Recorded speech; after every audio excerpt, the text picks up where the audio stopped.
What up, everybody? It's your boy Theo Pinson here with another episode of Run Your Race with my boy, AJ Richardson. Good morning, beautiful people. Good morning, beautiful people, because it is actually morning today.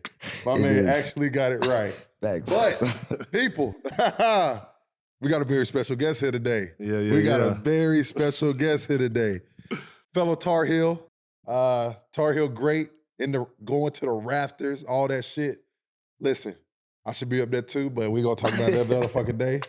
Listen, he got to the bag before he even got to the league. Got to the bag, and we're going to talk about it. People, we got Armando Bacot here today. Thanks. What's good? What's good?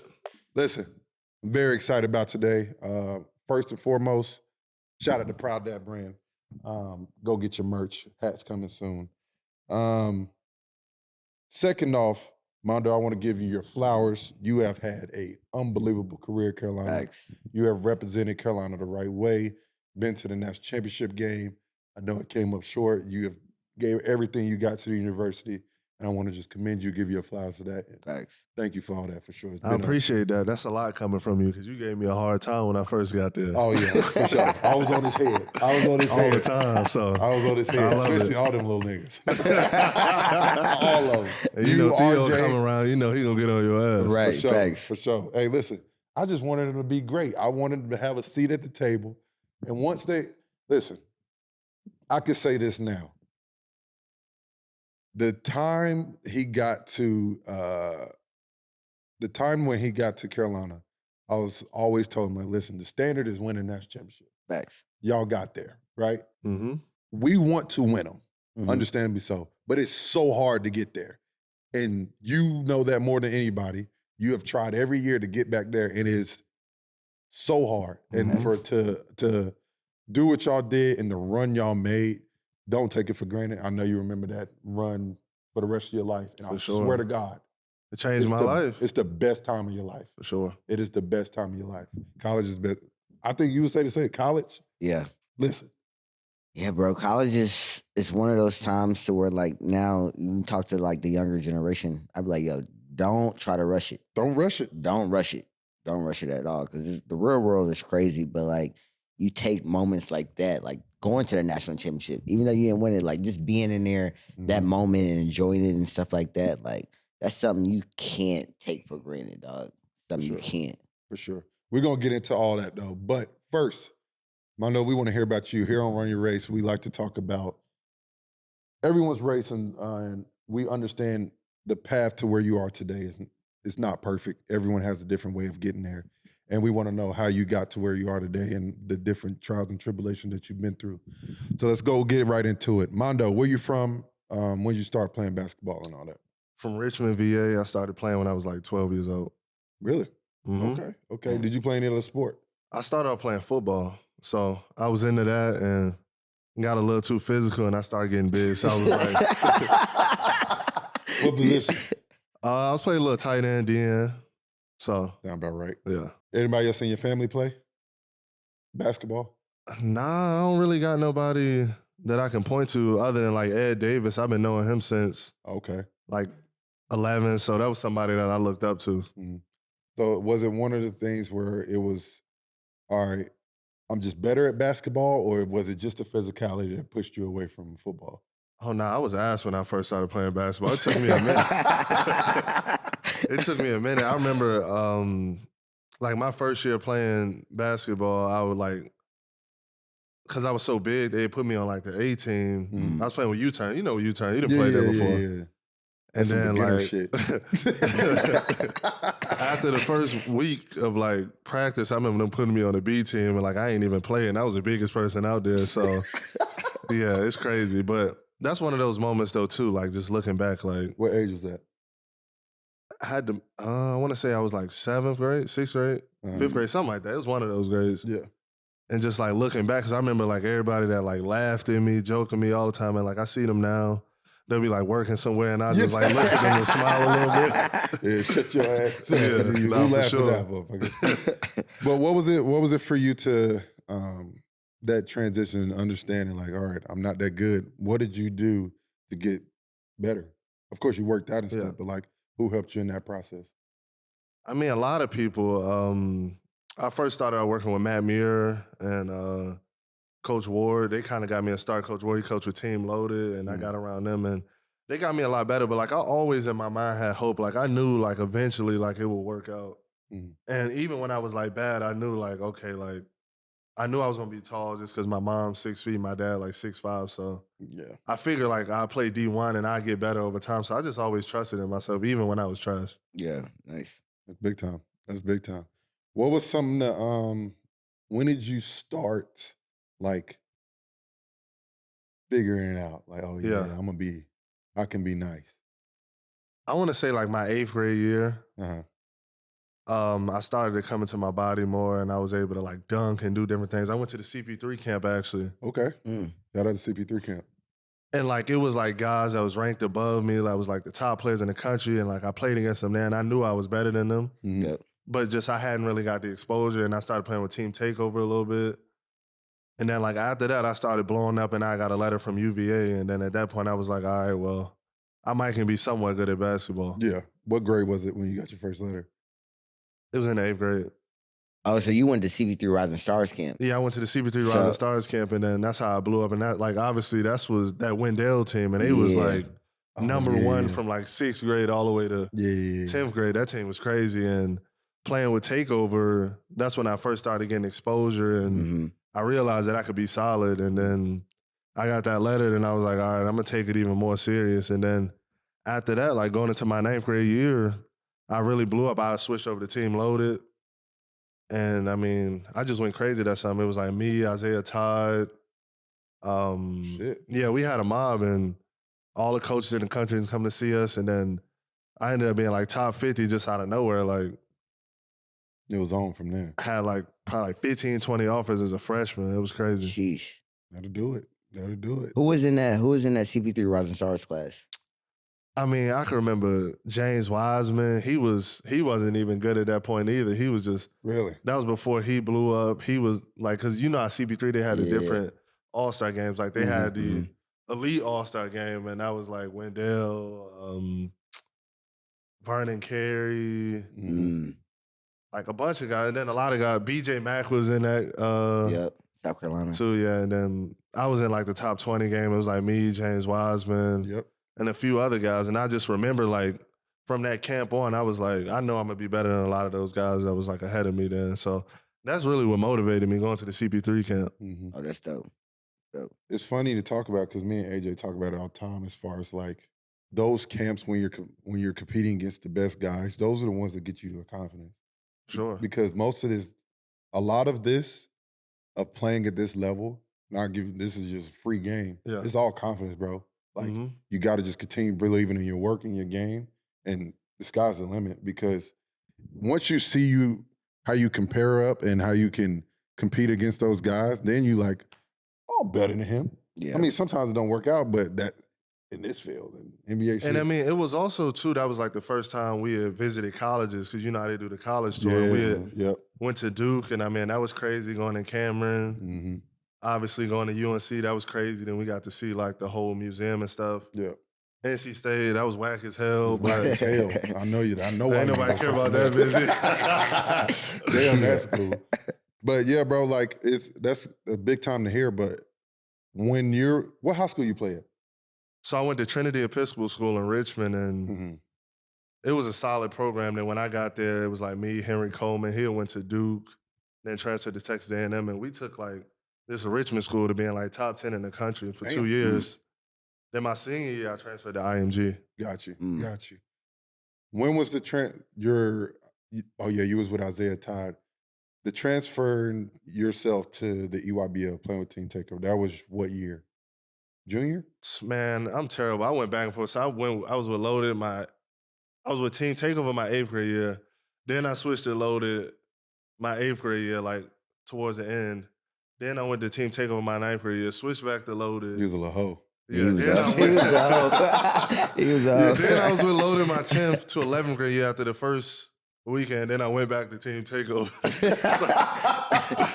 What the fuck you keep switching for? I know, and I was with CP3 for like a week too at my 11th grade year. For real? Yeah. That's great. So that takeover, it was what? Keith Stevens? Keith Stevens. Yeah. But like both programs, they love me because I was with them all throughout. I just kept switching back and forth. Motherfucker just out there wanted to hoop. Let's and talk I won a about championship with both of them too, so they can't be mad at me. Oh yeah, I mean, shit, you got the job done. You got the job done. You got the job Appreciate done. you, brother. Appreciate you.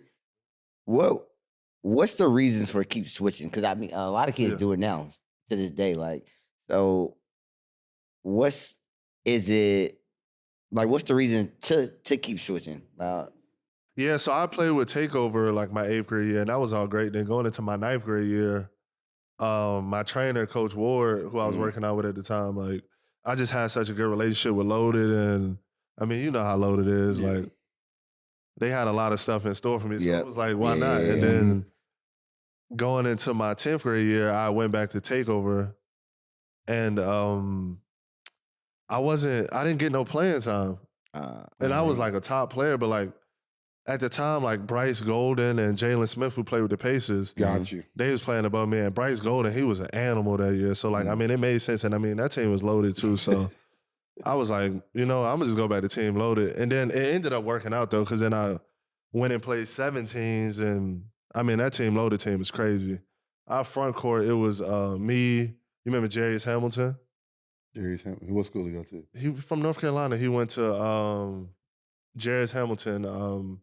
He went to Boston College. He was a top 10, 15 player. I remember I saw his face. Dave McCormick. Yep. We had Oscar Sheboy. What the fuck? So we was loaded. We won the championship. We had Mac McClung. Damn. How you have all these damn bigs? It just worked out. And we had Isaiah Todd. It worked out. So we had a mob. And Yeah, that's crazy. Damn. so I went from not playing to blowing up, being a 5-star, everything. It was crazy. What was something that would you think you would be in the position you were as far as going into college, playing against those top guys? Like, if you didn't surround yourself with greatness, do you think you would be where you are today? Absolutely not. And that's what took a huge part of me leaving my high school in Richmond, like a top team, to go into IMG because I went and played at Team USA.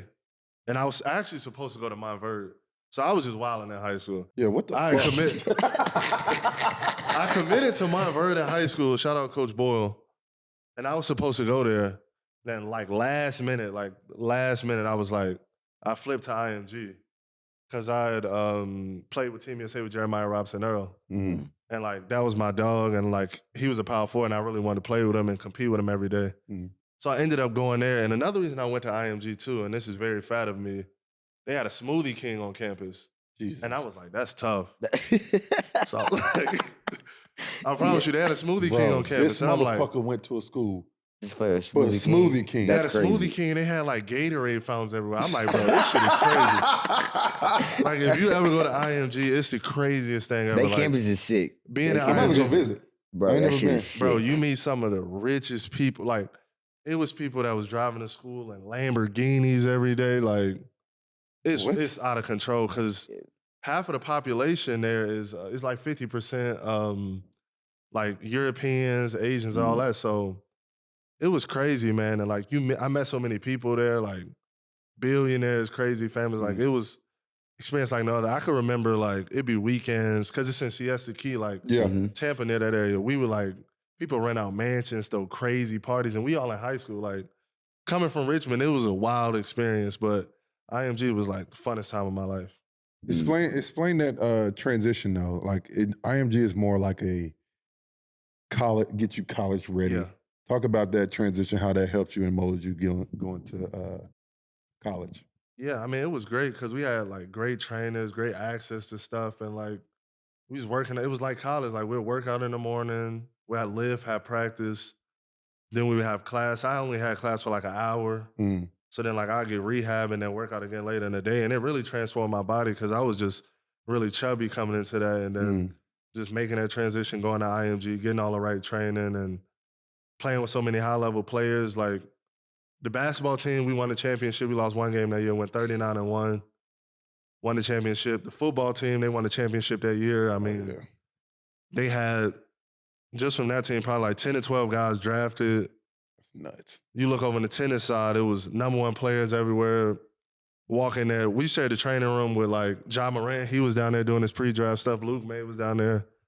I mean, Serena Williams would be walking around like, what? Damn. Because IMG started as a tennis school, so like we be seeing all those people now. I'm like, God damn, like what's going on? The baseball team had like 5 guys go top 20 like out of high school.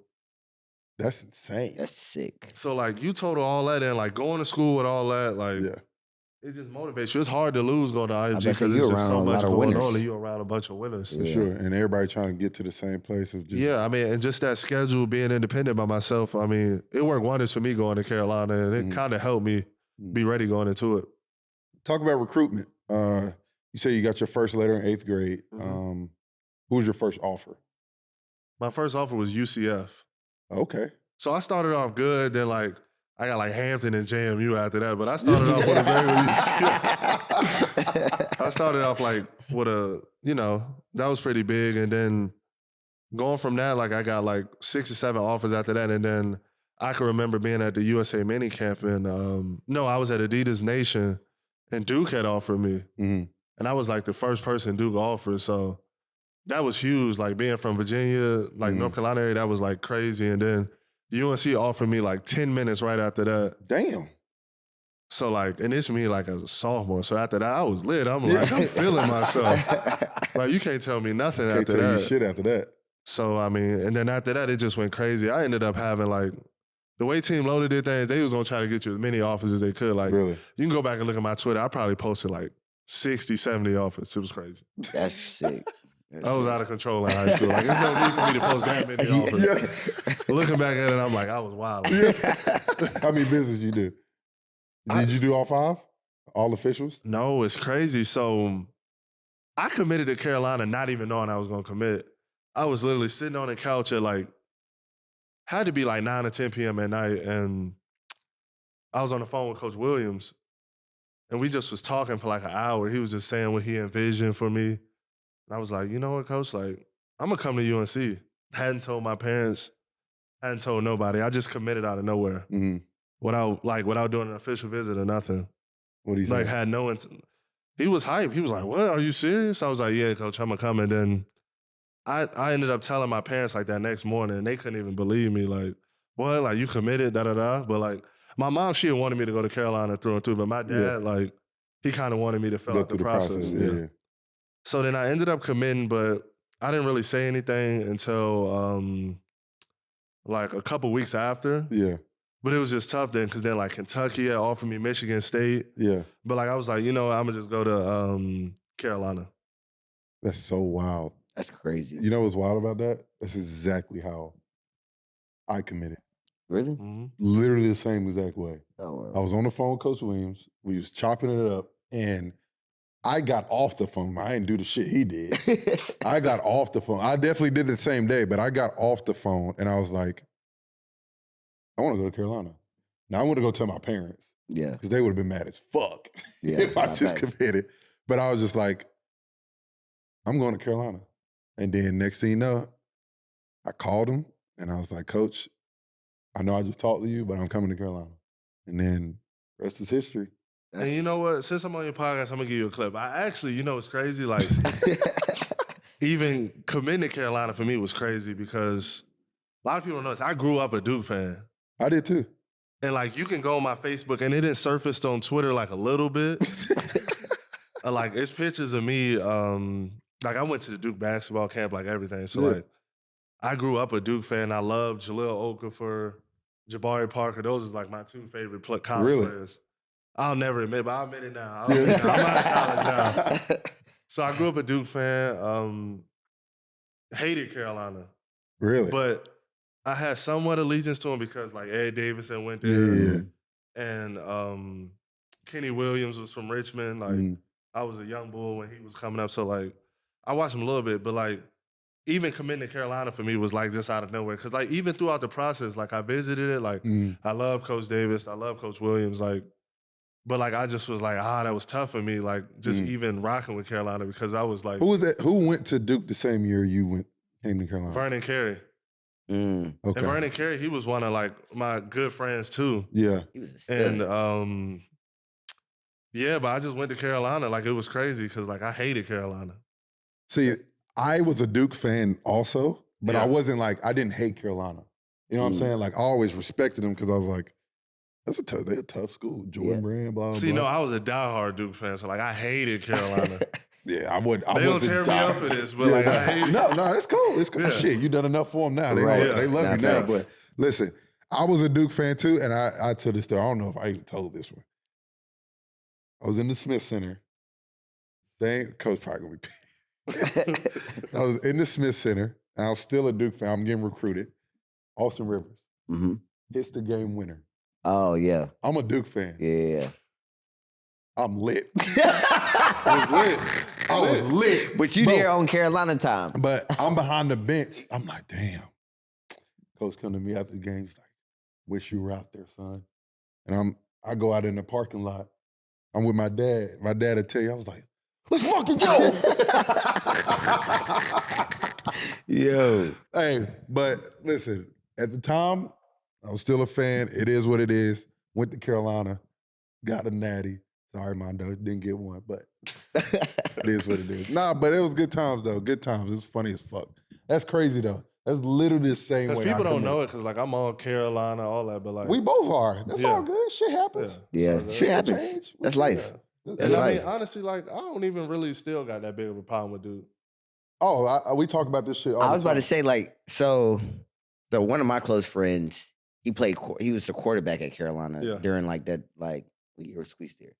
When Carolina was like super nice, when they used to go to the ACC tournament, Marcus Williams or whatever. So, like, I used to like go to every home game because I went to North Carolina A&T, so it was only like a 2-hour drive or whatever. Hour drive, hour drive. So we used to like party with the Duke people and stuff like that. So like I always ask, what was your relationship with like the Duke basketball team and stuff like that?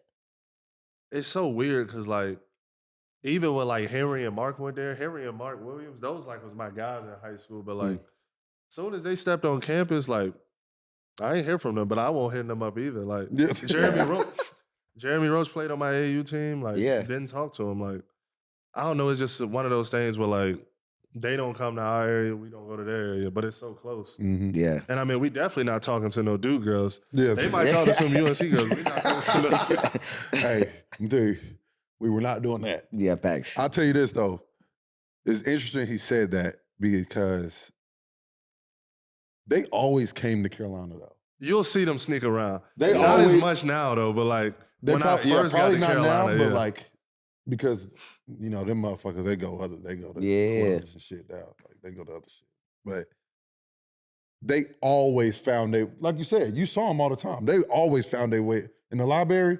Stayed in that motherfucker. Yeah. I'm like, what the fuck y'all doing over here? Yeah. But like I said, I respect Duke. I can't stand that red fucking team. I can't stand them, bro. And I will say this, though. Like, it was the one person I was, like, super cool with on Duke, though, was Michael Savarino. That's Coach K's grandson. So, like, we would, like, hang out. I don't even know what the fuck that is. I don't know. Sam, he was, like, a walk-on. But, like, okay. he was like a guard. But me and him was cool, and we would hang out. And we was even hanging out like when like the beef with UNC and Duke was like real crazy. Like my junior year when it was like Paolo and all of them. It would be weird, but we would link though because that was my dog. We gonna get into that. But on NC State though, like I can't stand NC State. Bro, it's something about bro, you know how sick I would have been if they won it this year? Oh my gosh. I wanted Duke to win. I wanted Duke to go to the Final Four. I didn't want NC State to go to the Final Four because like Duke going to the Final Four, like, I knew, like... They were good enough. They were good enough, and, like, Duke, maybe if they beat Purdue, fine. They won't beat UConn, and it's like... Yeah. That would, like, it'll be, like, remembered at Duke for maybe 2 to 3 years, and then after that, like, they didn't win it all, like, so be it, like, da-da-da. But, like, NC State, like, they never gonna let this go. They not gonna let it go. They beat us in the championship. Then they beat Duke in the... Elite Eight. And I blame Duke, too, because Duke shouldn't have lost to them in the ACC tournament. That's where it all started. What the fuck were they doing? I don't know. And then, like, you know how I go in March when the team get hot, they're hard to beat. They're hard to beat. They was cooking with fish grease. Hats off to that. I mean, even for me, I mean, I was like, you look at all the other games versus Burns, like, we go at it like da-da-da-da, but, like, he just had confidence that game. Like It that was last, nothing it was a long night. Nothing you could do, bro. It was a long It was night. literally Like, nothing you could do with that. It was a Nothing you long can do night for with me. him. I ain't gonna lie. Shout out to DJ Burns. For sure. Yeah, shout out to DJ. Nah, he a killer for sure. He a killer. So, Mondo, commit to Carolina. No, let's talk about this. I like to talk about everybody when you're in high school, your dream is to be a McDonald's All-American. Mm-hmm. Talk about that for you and your family, how special that was. Oh, it was crazy, man, because, like, I was, like, a top 20, 25 player, so, like, I kind of felt like I was on a bubble for the McDonald's All-American. Oh, really? And, like, my mom, she was, like, trying to figure out, like, get intel, like, is he in, is he out? Yeah. And I knew, like, Josh Green, he was on my high school team, Josh Green and Jeremiah Robinson. I knew they was getting in. Uh-huh. So I'm like, man, I can't be the only one to not get in. Because we was all the seniors. So I'm like, damn, like, stressing like hell. Because we all in the lobby at IMG. Mm-hmm. Yeah. And everybody in there, like, football team, basketball team, women's lacrosse, all that. So I'm like, they all watching. Man, if I don't get in this show, I'm going to be sick. I might get out of the crowd. And my mom didn't tell me because, like, she ended up knowing like an hour before, but I didn't know. So I'm like stressed as hell, but I'm trying to play it off, like trying to play it cool. Then, I remember they called my name. I started running around the cafeteria. I was lit because, like, just being in the McDonald's All-American, that's something you could, like, say for the rest of your life. That's Like, your life, bro. 100%. it's a special club, and just being a part of it, like, from Richmond, Virginia, like, there's not many people that did that from Richmond. Like, you got Ed Davis, and outside of that, like, you can count Keldon Johnson. He's somewhat Richmond, but he more, like, South Hill area. So, Yeah. just being a part of that was huge. That's tough. That's tough. That's crazy. What's get to Carolina? What's your welcome to college moment? Hilarious. I got two. All right. So it was the summer runs, and Dez dunked on me. What? Yeah, Dez punched on you? He'll punch on somebody though. Dez athletic. So Dez punched on me. Fuck. That was one, and then I was playing against T. Hands. Yeah, that would do it. That'll humble you. And like I ain't like obviously I know T. Hands a great player, but I ain't know he was that physical and all that. So I went and blocked his shot. Then like the next play, he just like went through me. And then I had to go to the hospital. What? Get stitches, like all that. He didn't say sorry, nothing. He just kept playing. Did you say something after you blocked the shot?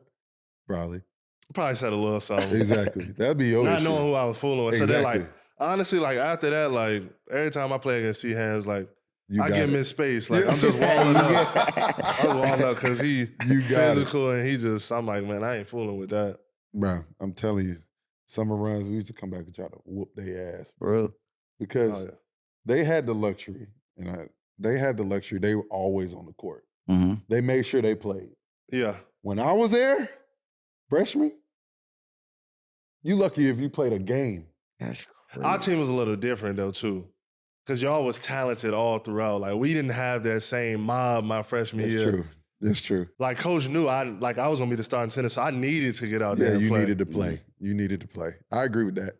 That's a great point. They used to piss me, Joel, and Justin off. I believe it. Because, bro, you don't understand the amount of times we had to sit over there and watch these motherfuckers play. Oh, I'd be pissed. And oh my God. And It's you just probably different thinking now. like, Even like to this day, like, you know, like when the ball go loose, like somewhere into the stands and stuff, like as a freshman, we was running to get it. But like now, like, you tell them motherfuckers that they like looking at you crazy. Like, listen, that shit has definitely changed. Yeah, I believe it. I believe it. Like, I'm making $1 million. You gonna get that shit. You right. You right. No, 100%. Thanks. No, man, like it's crazy because I know how'd you like the Carolina Mile? Did you struggle with that? no, I'm good at running. So like, it's weird to say, but like I'm super good at running. So like I killed all the conditioning. It was nothing to me. But we had Sterling Manley though. So you know, that's big Sterling. How many times you do it? Man, I think they just gave up. They just gave up on stuff.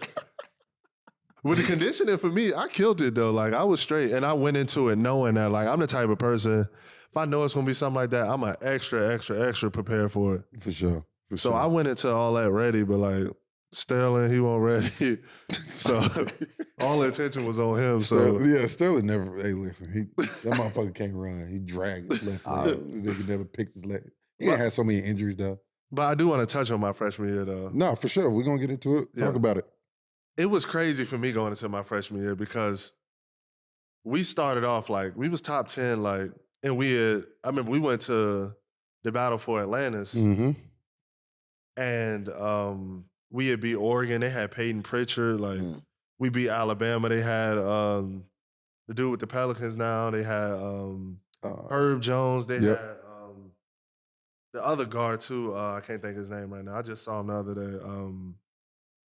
So we was like beating good teams. Yeah. And like for me too, I started off my freshman year like amazing. Like I'm thinking like, damn, I might not be in college for long. I remember I had like 26 and like 12 with 6 blocks versus Oregon. Yeah. As a freshman, like, so I'm starting to get the buzz. I'm like, this college, it's easy, low key. Like, I'm averaging like 18 and like 11, like my first 10 games. So I'm like, against good competition. Against good competition, because early in the season, Carolina, you gonna always have the number one schedule there. So I'm like, man, like I might be out of here. Then we go and play Ohio State. They had, man, who was the big from Ohio State? I can't even remember his name. Big light-skinned dude. Is Key still there? Who? Braxton. No, not Braxton. Nah. Is he still there to this day? I can't think of his name, but I got hurt versus Ohio State. That's when I rolled my ankle bad. And they beat us by like 40. And then after that, the season just went downhill for me and for the team. Because you remember, that was one of the worst Carolina teams of all time. Bro. My freshman year. It was you, Cole, Garrison, B-Rob. Leaky. But man, we had some nasty lineups that year. Like, I remember at one point, it was a lineup of like, we had KJ at the 1, Playtech at the 2, it was Leaky at the 3, we had Justin Pierce at the 4 and me at the 5. Yeah, Justin Pierce was not a Carolina guy. The fact you had Leaky at the 3. You don't got to say it because that was your old team. And me too. Like, at that point, I was like, I want good. Listen, I'm going to tell you this. So, like, Mondo played horrible after he came back. Yes. He was bad. I was bad. It was tough for me, man. Bro, he was like missing easy layups. Yeah. I was like, what the fuck is wrong with him? Yeah. And it was like one of those things too. Like my confidence was shot after that. I was like, cause like I went from like, I was like on Twitter, like everybody telling me like, oh, he nice, da-da-da. And like, that's when I really see what Garrison and all of them was talking about. Like, don't be on Twitter, don't be on social media. Cause man, when I say they was killing me and it was something I wasn't used to. Like, listen, I was like, I'm ready to quit basketball. And Coach Ramsey always tell me, because it was like, we played Ohio State, then we played Wofford and Carmichael Arena. So we played them in the women's arena. That's the one that you were super bad. Bro, I shot 1 for 13. God damn. Bro, How do you shoot 1 for 13? They win the game. They win the game if you make a couple more layups. Bro, we lost to Wofford. I shot 1 for 13. That's the one KJ started. Yes. We had a nasty team, though, at that point, too. But I shot 1 for 13, and, man, I can remember just, like, bro, just sitting in my room, like, crying. I call him. I'm like, man, I don't know if I can do this no more. Like, I was ready to be done with it because, like, I was just struggling after that. Like, everybody was hurt. Like, Cole was hurt, and, like, Cole, my best friend. So, like, at that point, like, I'm messing up his draft stock. Like, he dumping it off. He not getting the assists, like, all that. Then he's like, he started struggling. Everybody was struggling. Yeah. Only person that was killing was Garrison. Garrison was killing. Garrison had a year that I was like, no, I'm gonna be honest, and I tell that motherfucker to this day, I had no idea that was in Garrison. He was killing his cooking, bro. Cooking like that.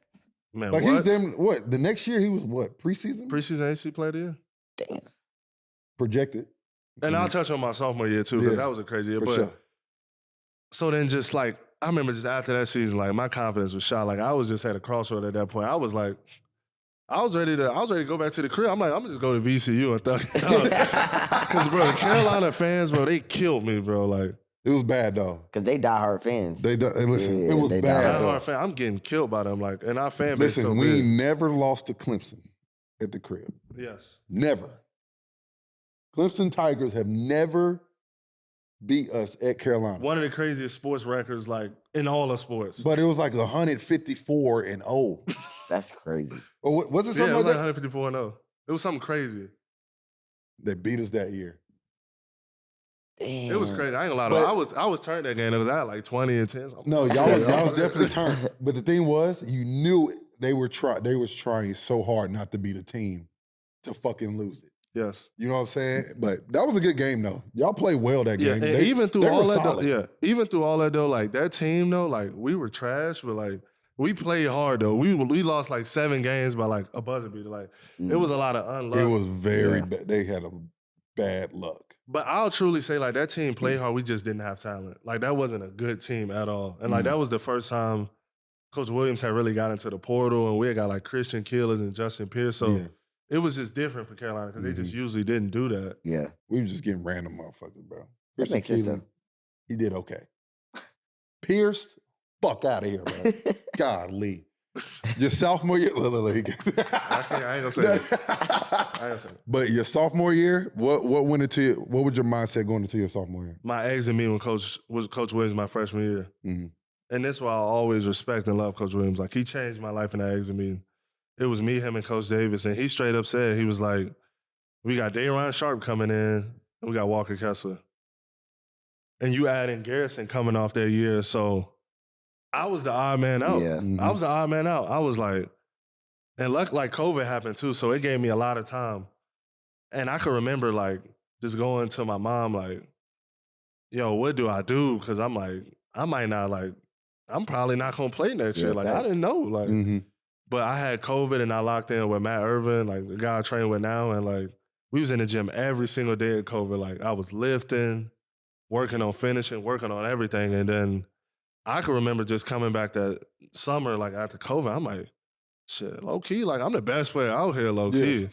Like I had to see it to believe it because like you couldn't really play live or anything during COVID. But like I just got out there and I'm like, damn, like I'm low key nice. Like but it was hard for me to believe because I still like ain't had a confidence. Right.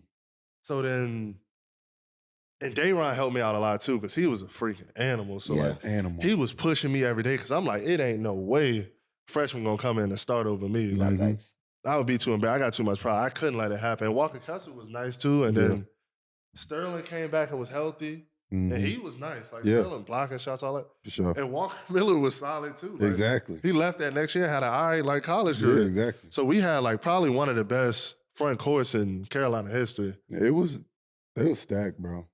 Y'all had a really good front court. And then like I ended off that year, like I got MVP of the team. Like I made all ACC. Like I had no clue that I would be that good that year. And like Dayron and Garrison and Walker, like they really pushed me. But it was so tough that year though.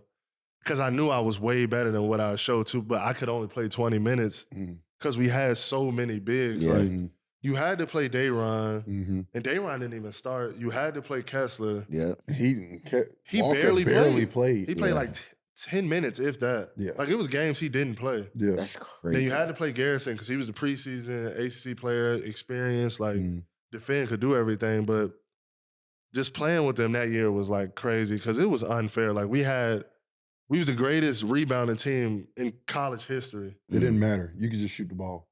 And mind you, this was Caleb and RJ freshman year, and they shot the ball horrible. Yeah, terrible. Like all time, Caleb and RJ, like they both struggled, like shooting the ball. And I don't know, it might be something with Carolina and freshman guards. Like you come in, I'm not saying you just because like it's just tough. Like because in Carolina they put so much on the guards. Like you're in a tough position, so it was a lot for them coming in, like having to run an offense and do stuff like that. And I mean, we rebounded. It was a wild stat. Like we got 48% of our misses. So we was out there like fighting each other for rebounds. It was one game where we had like 40 offensive rebounds versus Notre Dame. It was the craziest thing. What? That's the craziest thing. We have like we broke the record for like most offensive. I can't remember the stat, but like it was something crazy when we broke a record for most. Walker Kessler had a triple-double that game with blocks. Damn. What?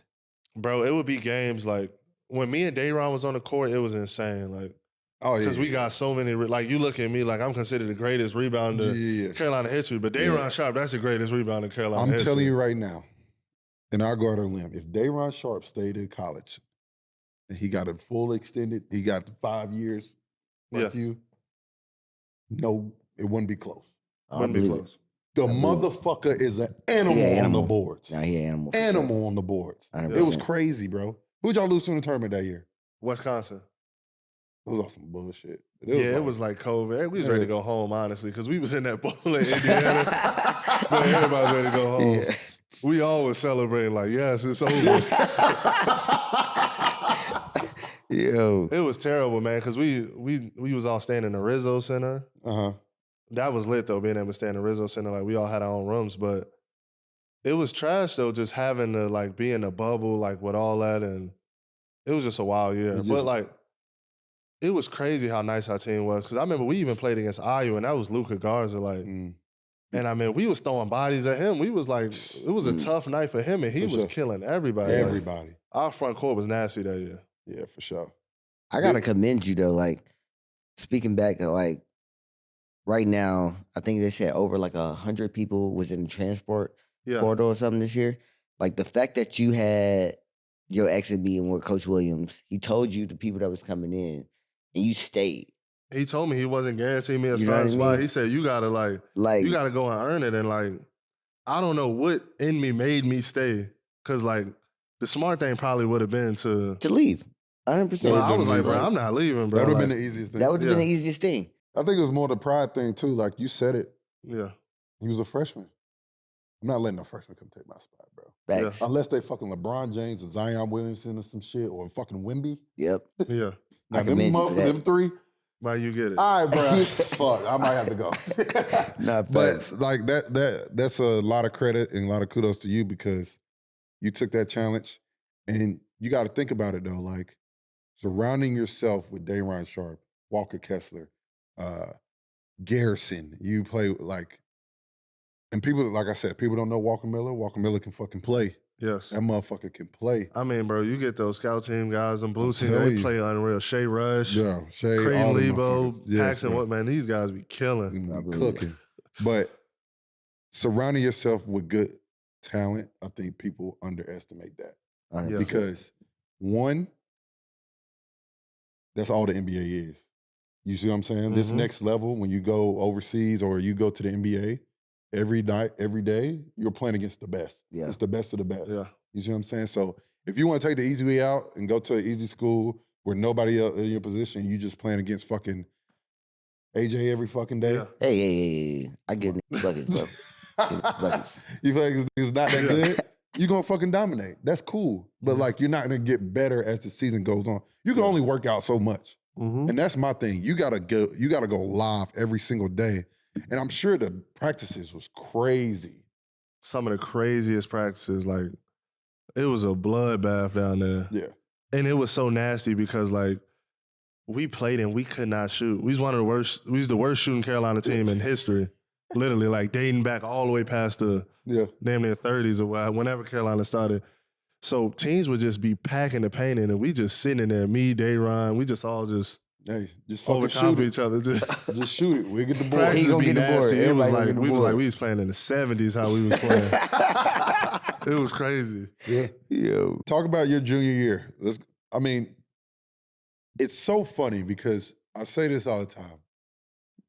Junior year the whole year wasn't great. No. I wouldn't even say it was fucking good. Like, it saved me for sure. So like going into my junior year, it's funny because I was gonna transfer after my sophomore year. Like I had that great year, but like Coach Williams had left. Remember, he had said he was leaving on April Fools. Yeah. But I had an idea before. Did you? Yeah. They I knew called he was me on leaving. April Fools and told me he was fucking retiring. I knew Coach Williams was leaving beforehand. And I was like, why the fuck would it happen today? I had to keep it quiet. Yeah. Nobody else knew. Like nobody else in the world knew, but I knew. He told you? I was a building block for that next team because they knew I was gonna leave. Oh, okay. So, and I was gonna go to VCU, which is crazy to think. Like I was gonna go to VCU after that crazy. I would have went crazy in the A-10 too. I might would have averaged 30. Yeah. But so then Coach Davis is named the coach, and Coach Davis recruited me. That was the guy who was always had a hand on my shoulder when I was down my freshman year, always encouraging me. So like. Coach Davis said he was coming, like, it was a wrap. Like, I knew I was going to stay in Carolina. Yeah. And going into that year, I really didn't know what to expect because, like, we went and got Brady Manning, and I hadn't watched him much. Like, I knew he was solid, but I just didn't know. And Brady. Who else? We had Dawson Garcia. He was there, and like he had quit mid-season. That was fucking crazy. What the fuck? I'm not even gonna get started on that. And then who else? I don't know if we had any other transfers, but Caleb and RJ came back. Yeah. And Leaky. Mm-hmm. So we had like somewhat of a mob, but like we was a fringe top 25 team. I don't even know if we was ranked top 25 at the beginning of the season. Because nobody really knew like how good we was, and like just the uncertainty of the transition process. That's what everybody was wondering. Because like you go from Coach Williams to Coach David, you just don't know. Yeah. You don't know what it's gonna look like. And then they introduced NIL too. Oh yeah. So like it was a lot of different stuff. That was first year fans was back in the seats. So like we didn't know what to expect. Like we go throughout the season and we had ups and downs, but like I was going crazy my junior year. Like you was putting up like 20 games. I remember I had like 29 and 23 in one game. Just fucking cooking. Like just going nuts every game. And I should have won ACC Player of the Year. They gave it to Alonnis Wings, but I don't know how I don't win ACC Player of the Year when I was breaking like Tim Duncan records. Like I 100% should have won it. But I didn't win it though because we wasn't that good. Like all throughout the season, like people was calling to fire the coaches to get us out of there. Like, Mondo, you suck. Leave all this. Like, you ain't won nothing since you've been in Carolina. Like, our whole perception on all of us, me, Caleb, like, everybody changed after that year because, like, I hadn't won anything. Like, I was one of the most losingest players in Carolina history. So then I'm a fast forward. We go to... Why the fuck did Dawson leave? Honestly, I don't. Like, he just, like, I think, like... What happened? He just dipped? Brady...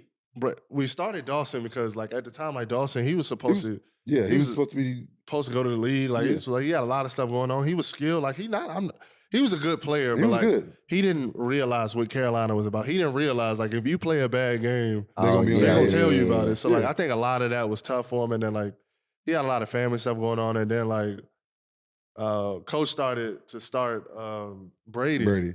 Then after that, he was just like, he just got his shit and left. Remember we had Kerwin Walton, too. Oh, yeah. Kerwin was nice. Kerwin could shoot. He struggled his junior year, but his sophomore year, he was nice. He was shooting the piss out the ball. Yeah, like I thought he was going to be out of there, too. He was 6'5", could shoot, athletic, but I don't know. So, yeah, fast forward then. So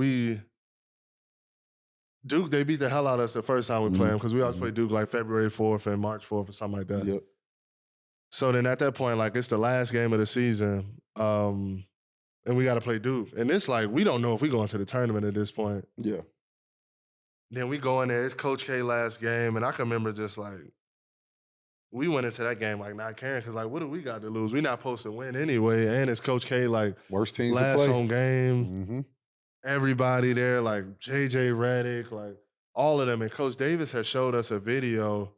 It was talking about the Lakers and Celtics rivalry. It was some like documentary basically. And it was like, I don't know, it's like one of those motivational things where like we watched the whole documentary on like, I think it was one time where the Celtics played the Lakers and they weren't supposed to win, So we went into that game motivated as hell. Like, we're going to go in here and shock the world, but like we had no expectations either. Like whatever happened. We didn't care. Yeah.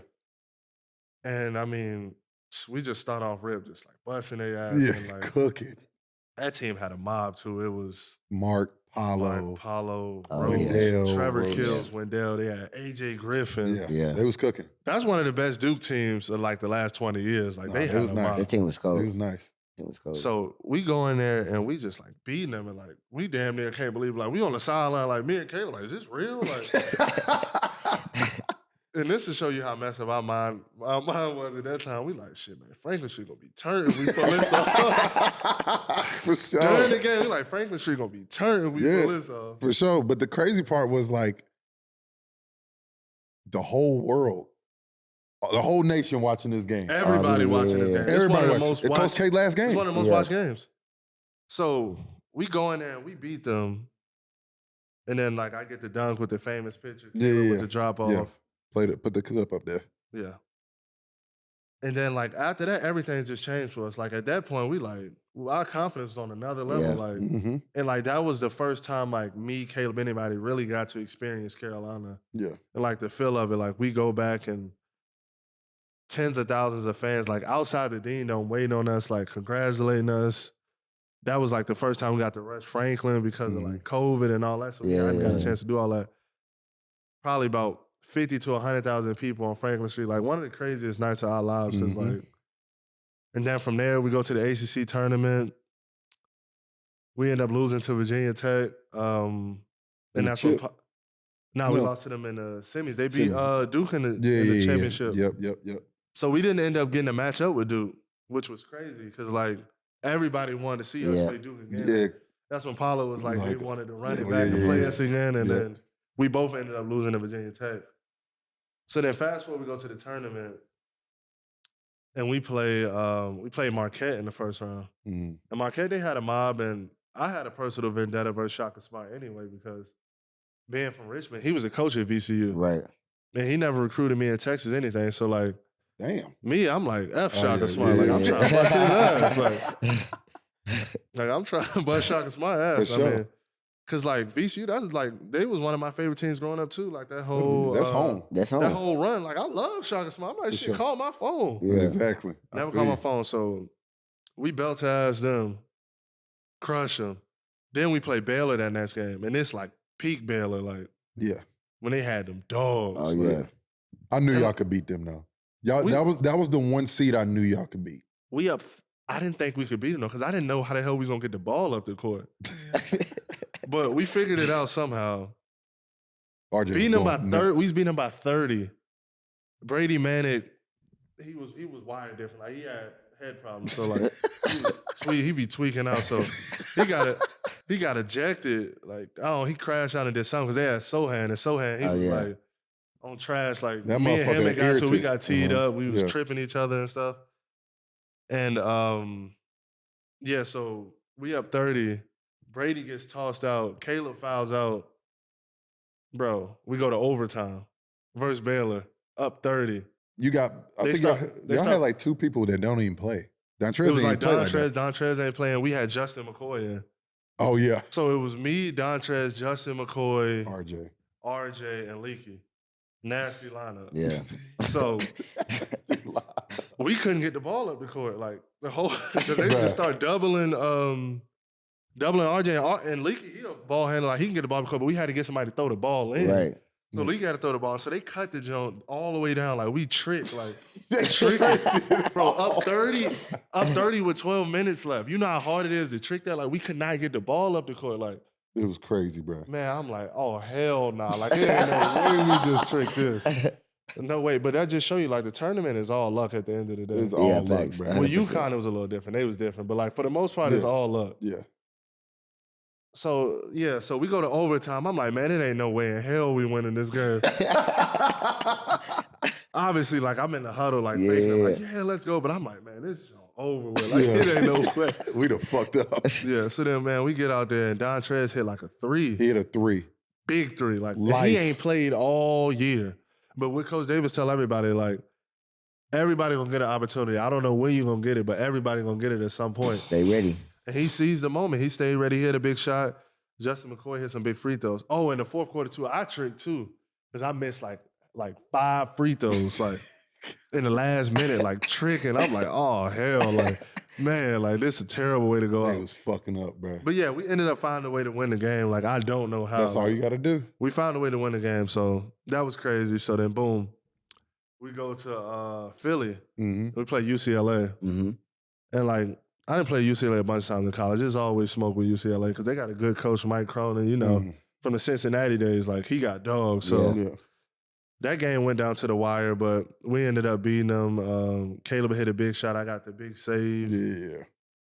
We won that game down. So then, even before that game, we waiting in the tunnel. I'm like, damn, like, because this Purdue, this one, like, they had Edie and Travion Williams, and we played them earlier in the year. And then they beat lost the hell out of us. Yeah. So I'm like, damn. And mind you this, they doubled the post, like all that. So I'm like, already know. I was like, at that game because y'all played them at the Mohegan Sun. I'm like, man, like, I'm not trying to play versus Purdue. They got Zach. And this before Zach Edey. Like, yeah. I'm like, damn, I'm not trying to play versus him. Like, and they had Travion Williams. I'm like, it's going to be a rough night for me. And I ain't trying to go out like that. Right.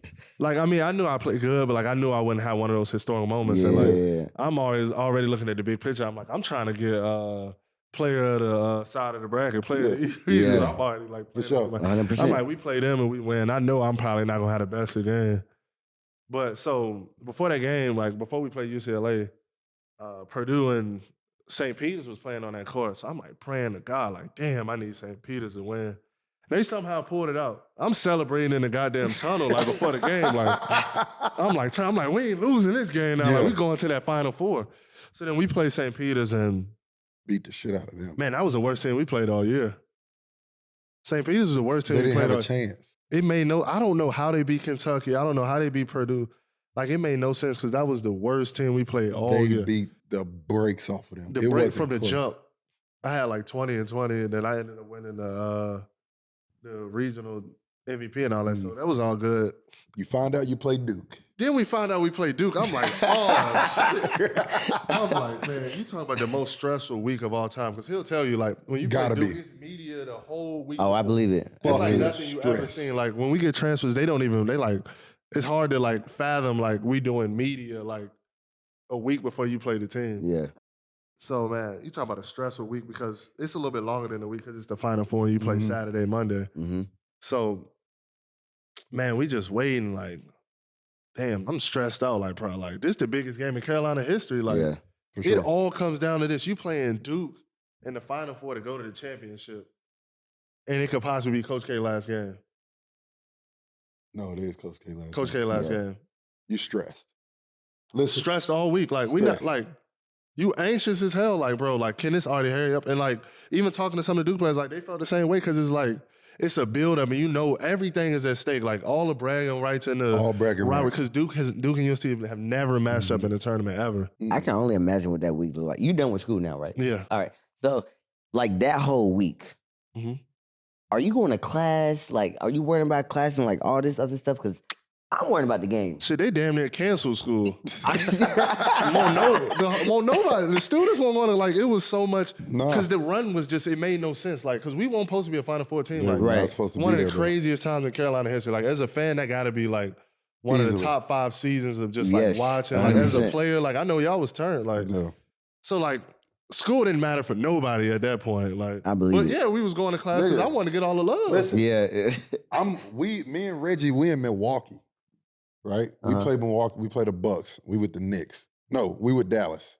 And we are watching the game in the conference room. Nervous. There's no fucking chance I can be in my room. I'm nervous as shit. We watching, they playing the game, they win. Me and Reggie look at each other. We getting a PJ. We're going. We got to fucking go. Bro, everybody was at the game. Everybody was at the motherfucker. So touching on the Duke game, so like the build-up was just crazy. The media around it, like this is the first time I'm starting to see my name on like talk shows like Stephen A. Smith talk about me. Colin Cowherd, my phone blowing up. He'll tell you because Daniel, my NIL guy, like I'm getting deals on deals. Like this like when my life changed. Like, and I'll hit on that after that. So we played Duke. With like 3 minutes left, I rolled my ankle. Fucking rolled his fucking ankle. Damn. And I'm like, it's broke basically. Like I broke my ankle. Like it's broke. And I'm like, damn, like. So I try to return to the game. I think I returned. I can't remember. I went back in the game, right? You played. By the grace of God, because I mean, shout out Jonas and Doug, like the best in the business by far. Like business. Jonas and Doug don't get enough credit. And Jonas, we're gonna get you your new weight room. For sure. He needs his new weight room. Got to. But Jonas and Doug best in it. I don't know how Doug got me back out there, like with a minute left. Like somehow, so I played like a minute or so just to grab a rebound out of that, but I just couldn't play no more. Like I was done. And like it's a close game. Like they got Mark Williams and Paulo. And Brady, like he ain't physical, like he trying to just shoot threes. So he had to hold it down. Thank God we had Puff, though. Shout out Puff. Puff got a big rebound on Paulo. He put his life into that rebound. Yeah, shout out Puff Johnson. Paulo a big dude. Like, Paulo my size, but probably bigger and shit. Paulo big boy. So we win the game. Were you on the court when Caleb hit that shot? Nah, I was on the sideline. I don't, with a broke ankle, jumped up, ran on the court. Like, I couldn't, but, and like, probably the biggest shot, one of the biggest shots in Carolina history. For sure. We got all-time bragging rights. Just because how much was at stake with that end. Caleb hit that shot, we win that game, and then in front of 70,000 people, it was one of the craziest experiences of my life. Like, I couldn't, like, it didn't even feel like real life. It still just feels like a dream, just everything that came from that, like, and then, like, just looking over at Coach Williams in the stands, like, after we got that W, just, like, That's tough. He gonna fake it and act like, oh, like da-da-da, but he wanted us to win that game so bad. And like, it's like he wanted Coach K to go out like that. 100%. You kind of understand it after the fact. Yeah. You guys carried such a huge burden that night. For y'all to win that game, that is huge. I mean, for y'all, like, how was that? Like, just in the league? Like, that's what I'm saying. Like, y'all represent, bro. I was living through y'all. You know what I'm saying? Like, I wanted to be a part of it because at that point, I want to be a part of it because I want to help dictate what happens. Exactly. But you can't. We got to live through y'all. So it was unbelievable, bro. It was big time. It was insane. Like, just like going on social media, like, bro, man. I went from 77K to like 140 in like a day. It was crazy. Like, RJ went up to 100K. Like, he had like 40, 50K. Caleb went from like 200 to like 300. It was wild. Like, because it was one of the most watched games in basketball history. You had to watch it. I can't remember. Like, it was like top 10 all-time watch game in basketball history. Like, dating back to like Larry Bird versus Magic Johnson. Had to watch it. Like, it was one of the biggest games of all time. Like, LeBron tweeting about it, all that. Like, we still college kids, so we like, it was crazy. Yeah. Like, we get to New Orleans for the Natty, right? Yeah. Me and Reg fly the day of the game. We flying in, flying out same night. We go to pregame meal, me and Reggie. They're like, it's Mondo playing. We got to check his fucking ankle. Me and Mondo in the fucking back playing one-on-one. Yes, I remember that. Me and Mondo's in the back playing one-on-one, testing his fucking ankle. And it was no way I was playing. I was like, I'm over here going, I'm like, if you can guard me, you can play. Yeah. I'm going right by this. I'm like, it ain't no way I'm playing. You got to play. Like, I don't know how he got out there. I don't know how he did it. Yeah. He fucking played. Y'all tricked the game. It is what it is. But honestly, the Duke game was enough for us. Hey, listen. Y'all won the Duke game, so you was cool. We definitely wanted that natty, though. We won the natty for sure. We won the natty, but we didn't win the natty. I mean, Listen, if I had to switch it, I would have rather won the Duke game. Oh, 100%. Me personally, that is the game you had to win. Yeah, for sure. 100%. You had to win that game. Had to. I mean, I was working around clock like all day. Like that night when I got back to the hotel, everybody celebrated, doing whatever. Like I'm staying in, getting needled. Yeah. Jonas and Doug, I mean, their poor families, they didn't even see their family. They was working with me until like probably 2 in the morning. I wake up in the morning like 7, from 7 until like that whole day. I didn't go to shoot around, and I did a little bit of media stuff, and then like that next day going into the game, like I was working around. I don't know how I played, but by the grace of God. That was a big moment, bro. Like for you to get to the national championship game, talk about y'all were up 15 points at halftime. What was going through your mind? Bro, halftime, we in the locker room. I'm like, bro, are we ready to win this game? Like, I don't know if this is the right mindset, because mind you, before the game, I literally decided I didn't warm up at all for the game. I did not go out there until 10 minutes before. And I took like 3 or 4 layups. I'm like, all right, I'm going to just play. Yeah. And I was in the back with Coach May just trying to do movements, figuring out how to play, because like I had no business playing. So then, in the first half, I finished the game with 15 and 15. I don't know how. But yeah, so we go out there, like I'm having a good first half, solid first half, and like we up like 15 going into half. So I'm like, hold up, we ready to win this game low key. Like, and then I mean, they just come on. I'm in my first play, like set a screen. They do like a screen at the free throw line, throw the alley-oop to Dave McCormick. And after halftime, I sat down. I had nothing left in the tank. I was done.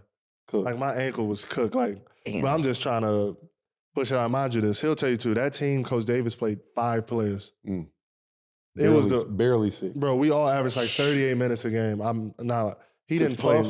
Puff played a little bit, but remember, Puff was hurt all year. Yeah.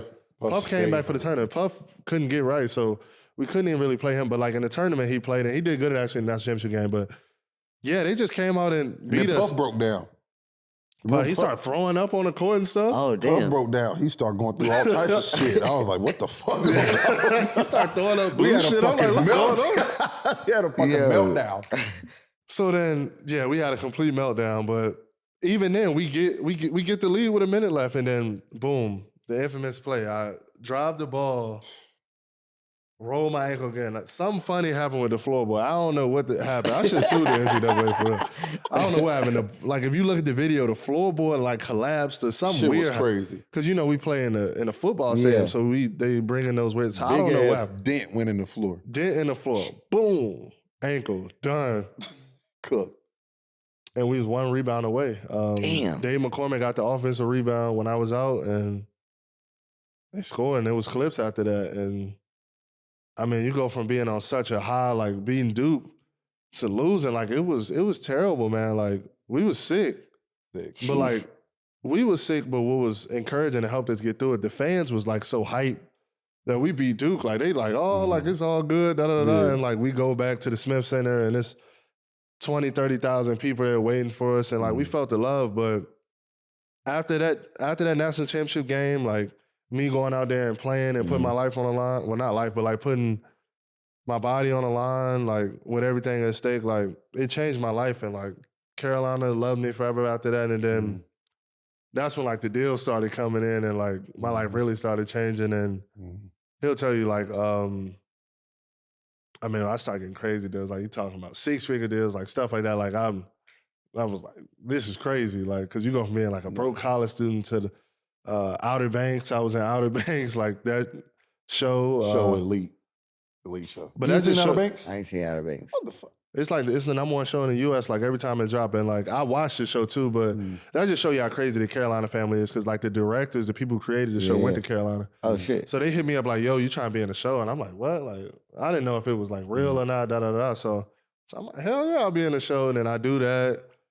Go to the Kentucky Derby. Like It was crazy. got a horse named after me, and like so many different deals came in. It was just a crazy time. Like, and then like I started to go places. Like people knew me for sure. I was definitely recognizable, but like I couldn't go nowhere without like anywhere. Like I went on a vacation in the DR, and like was getting stopped everywhere. Like everywhere in Carolina, Miami, LA, everywhere I went. Like even still to this day, like I'm still somewhat living off the popularity just from doing all that. That's crazy. And like it changed my life. And then I think that's the biggest thing that people don't truly understand about Carolina. Like they truly don't understand you win. That's why they get so pissed. Yeah. And that's why we were so hard on y'all. Yeah. And we would I didn't realize that. We would tell them like, bro, just take it serious and win. You will be fucking win and fine. take care of everything. You don't have to worry about nothing. Because Sean May and those guys told us, they said, listen, you win a national championship here, you don't got to worry about shit no more. You don't got to worry about nothing. Like the opportunities I've gotten, I'll touch on a little later just from that is just crazy. But bro, it's insane. It's crazy. Like just going on that run, like the amount of just like stuff that's come from that is just crazy. But like you said, just touching on that, like winning take care of everything. Like my first few years, I probably was a little selfish. Like I probably just cared about my stats and doing that. But like after that, I just fully bought in on whatever it takes to win, because it showed all us, like, we saw what he experienced, like, all throughout his years in Carolina, like, being a part of winning teams. After that, we got the full experience with Carolina. And, like, after that year, like, if it wasn't NIL, like, me and Caleb probably should have left, because we would have both had a chance of getting drafted. Like, it would have been more second round, but we had a chance of, like, doing those type of things. But, like, we stayed because, I mean, want another chance. We want another chance of just being able to feel like that Carolina, like everything about it. And I mean, all the opportunities, I mean, we made a ton of money too, like doing it too. So that was great. Then we're going to my senior year. They try to do the same shit. They try to do it. We try to do what they did. Was it the Redeem team? What y'all said? Yeah. I forgot. We just to never win that bitch. I mean, we just never could get right, man. Like it was just, I don't know. Like it never worked out. Like you were the hunted. Yeah, we were the hunted. Y'all were the hunted at that point. Yeah, and I don't think we realized like how much like of an impact Brady was. Was like, honestly, during March, like me and Caleb get all the love, but like Brady probably was our best player, low key. Yeah, he was cooking. He was the matchup problem that no one could fuck with. You know what I'm saying? Like, everybody got a big, everybody got a guard. Ain't nobody had a stretch. He was the best shooter in the country. That had a clip like Brady. OD. Shoot, bro.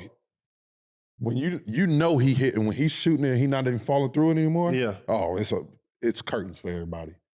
But it was crazy though. Like you get obsessed with that feeling when you beat Duke. You take that bus down Franklin Street. You see all those people right there. You get obsessed with that. You like, I need that feeling again. Yeah. Mm-hmm. You win in the tournament. You get back in the middle of the night. You got us, bro. Oh my God. The amount of fans that's waiting in the fucking parking lot it's crazy. Is insane. When we went to the Final Four and we got back home, oh my fucking goodness. I know this shit was It was nuts there, bro. I believe it. And then I recently heard about the Phoenix, Arizona party. Oh, yeah. I heard about that. I recently heard about that. Yeah, definitely. Definitely won a game. And shout out to Odell. He won Shout a out game. Odell. He a UNC fan. A lot of people don't know that. For sure. Definitely a big UNC fan. We had a great time. That's all that matters. That's all that matters. We had a great time. That was your introduction to the industry. Yeah, for sure. But it was crazy, bro. And then we won the Natty. We get back to the Smith Center, and it is Smith Center filled with fans. Full with fans. We got helicopters following the bus to the arena. We're watching us on the screen on the bus headed to the Smith Center. We're the news. And then we get there and it's a fucking movie. It was a movie. We were all hungover as hell. going back to that Final Four run too, you talk about some all-time parties at UNC. Like when we beat Duke and bro, it was like 200, like it was like it rivaled like when y'all had all them people at Franklin Street. Like it was insane. Like people were sending me snaps. I'm like, damn, I wish I could be there low key. Like the school was on fire. It brought back the spark in Carolina because like from my freshman year to like my junior year, like people like Carolina, like we was like on the down. Like people were saying Carolina was done. Like as a basketball school because we came off like until that Final Four, it was 3 bad years in a row. Like Carolina had never experienced anything like that. So it was like that brought Carolina all the way back on the map. Yeah, for sure. Well, we got to talk about it. Talk about the NIL. Goddamn. You got to the bag, my boy. You got to the point where NIL started. You get to the Final Four, your life changes. You're getting all this money. How are you managing it? How are you handling, like you said, going from a broke kid? What we might have got $1,500. Yeah, a little stipend, a little stipend or some shit. Now you're getting 6 figures. Like, how are you handling that? I had no clue. I didn't know what I was doing because I mean, you go from that to like being a millionaire like that fast. Like it was crazy because like we didn't realize it. Like how much you make at Carolina total?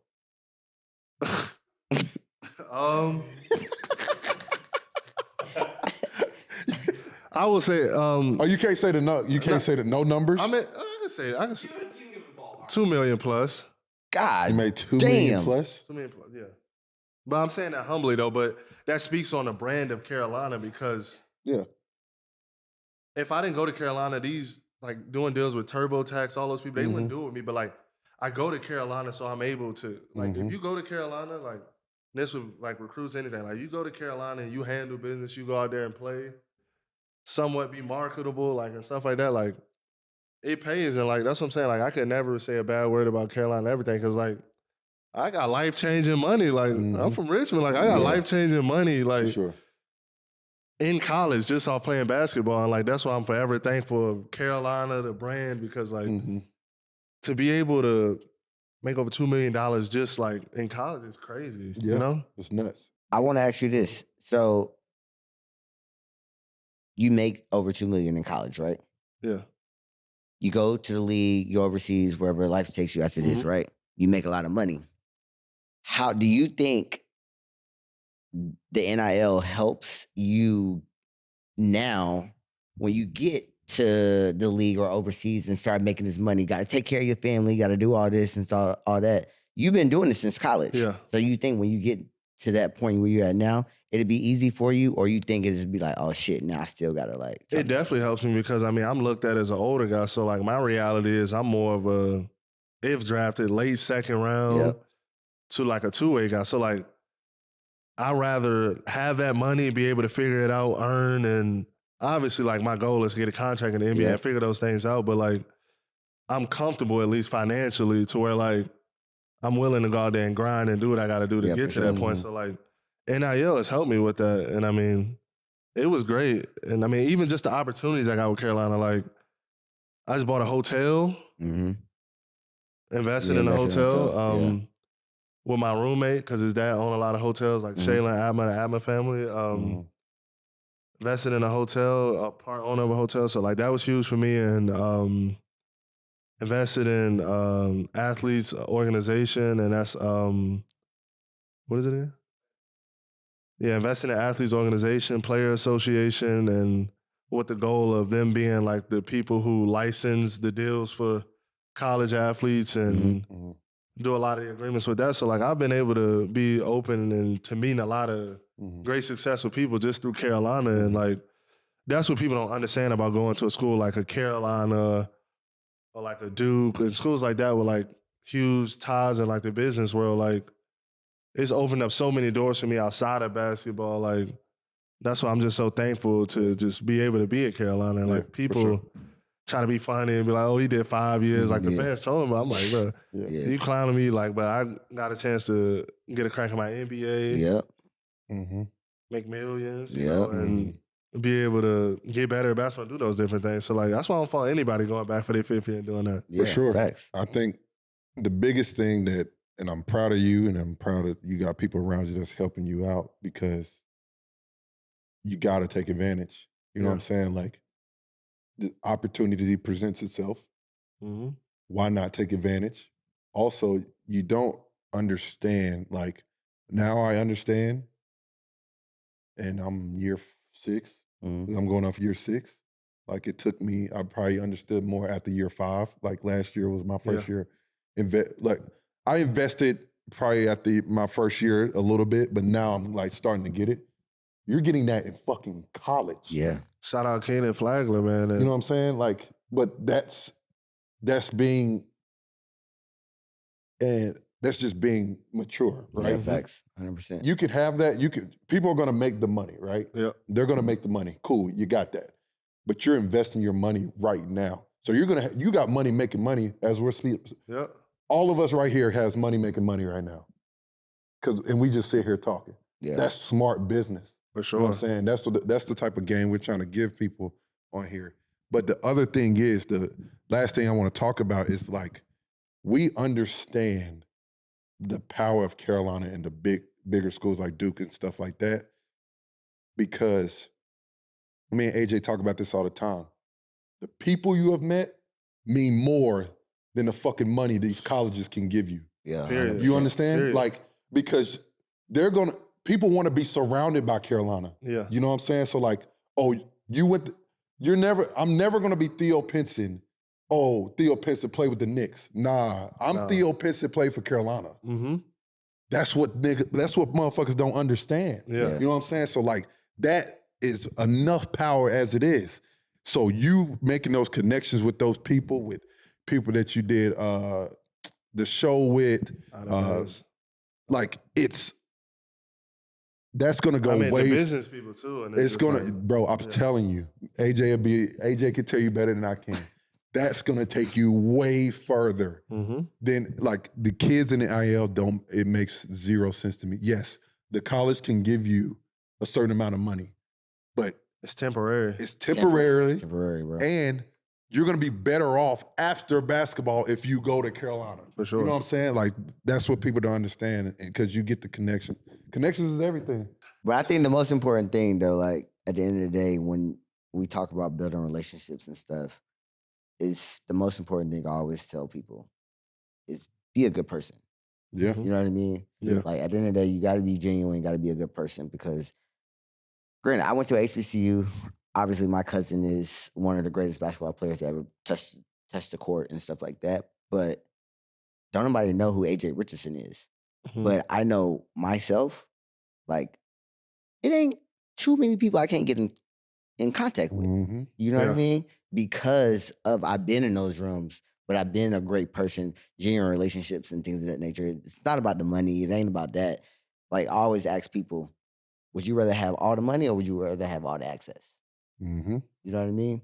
Mm-hmm. And once you think about something like that, that's when you know it's like, all right, life is gonna be different. That's why you're gonna be successful, bro. Because like everyone thoroughly enjoys you as a person.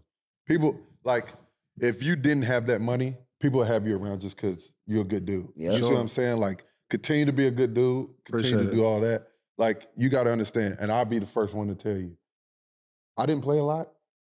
I got opportunities and I did what I needed to do at those moments to continue to be on teams. But majority of the time I was in the NBA, it was because I was a good dude. And I supported my teammates. I did my work. I never fucked up. I never did something stupid to hinder the organization. Like I was just a genuinely good person. And I'm good with every organization I was with. And everybody knows Theo a good person.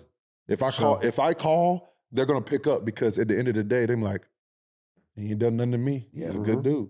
So continue to do that. That shit go a long way, bro. For sure. And you got a bright future ahead of you, bro, on and off the court. So keep doing your thing. We appreciate you getting on the pod, fellow Tar Heel. Yes, sir. Hey, listen, we getting all Tar Heels on here, so AJ understand. We gonna have to give AJ some gear. Yeah, for sure. But nah, man, that was an unbelievable pod, man. Y'all, I told y'all we getting bigger, better. We got Armando Bacot on here, bro. Thanks. Come on, listen. He got to the back. He got more money than me. Shit. But that's another episode of Run Your Race. Peace.